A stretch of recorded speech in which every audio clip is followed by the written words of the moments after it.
অনেকেই অবাক হচ্ছেন, অনেকেই আমাদেরকে উৎসাহ দিচ্ছেন, আমাকে ব্যক্তিগতভাবে বলছেন যে এই যে সময়ের আহ্বানে, এই সময়ে এই ধরনের একটা সাহসিকতার উদ্যোগ যে নিয়েছি, সেই বিষয়টাতে সবাই আমাকে অনুপ্রাণিত করছেন। আপনারা জানেন, ইতিমধ্যে শুনেছেন, আমি যখন এমসি কলেজে পড়াশোনারত অবস্থায় ছিলাম, সেখানে সমাজতান্ত্রিক ছাত্রফ্রন্টের মধ্য দিয়ে আমার ছাত্র রাজনীতির শুরু, এবং সেই রাজনীতি করার প্রশ্নে শিক্ষার দাবি, সাধারণ মানুষের দাবি নিয়ে কাজ করতে করতেই যখন সাধারণভাবে রাজনীতিটা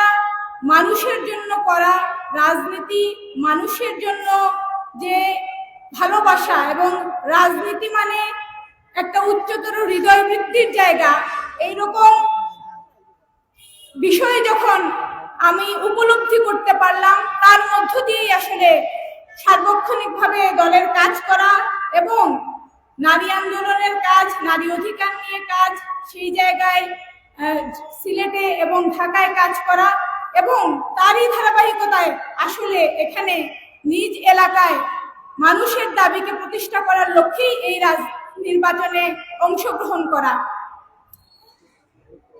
বাংলাদেশের মানুষ গত ৫৪ বছর যাবৎ ভোট দিয়েছে, প্রতিনিধি নির্বাচিত করেছে, শাসকের পরিবর্তন হয়েছে। এই নির্বাচনগুলোর মধ্য দিয়ে শাসকের পরিবর্তন হয়েছে, কিন্তু শাসন ব্যবস্থার কোনো পরিবর্তন হয়নি। এই শাসন ব্যবস্থার পরিবর্তন না হওয়ার কারণে আমরা দেখেছি যে মানুষ যে প্রত্যাশা নিয়ে, যে আকাঙ্ক্ষা নিয়ে নির্বাচিত করেছে, তার যে